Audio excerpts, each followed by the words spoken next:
Pas shumë zërave se nuk shkon në punë, më në fund zëvendës kryeministri për qeverisje të mirë Arben Fetaj ka formalizuar largimin e tij nga qeveria, duke i dorëzuar dorëheqjen kryeministrit Kristian Mickoski.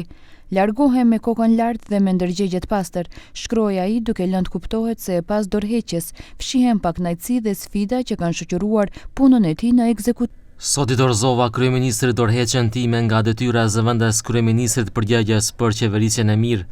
Gjatë këtyre 2 viteve kam pasur nderin dhe privilegjin të shërbej vendit duke kontribuar në reforma që synojnë forcimin e llogaridhënies, transparencës dhe shtetit të së drejtës, një mision sa i rëndësishëm aq edhe jo falënderues.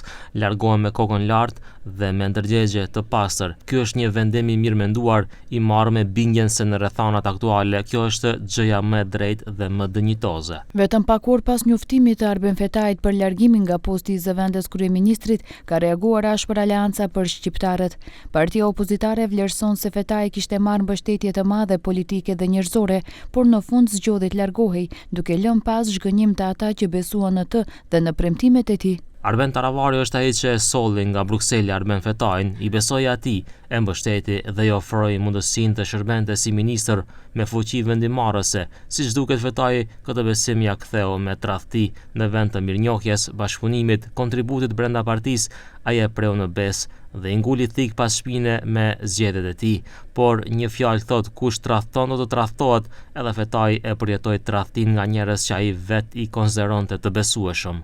Kryeministri Mickoski konfirmon përfundimisht largimin e Fetajit nga ekzekutivi, ndërsa njëkohësisht paralajmëron edhe ndryshime më gjëra në përbërjen qeveritare gjatë muajit qershor pa dhënë detaje. Gospodin Fetaj podnese ostavka, ќе биде, мислам дека на крајот на работното време денес ќе биде архивиран утре, така што, како што знаете, во јуни не очекува реконструкција на владата, така што ќе видиме, ќе разговараме со нашите коалициони партнери во рамките на владата.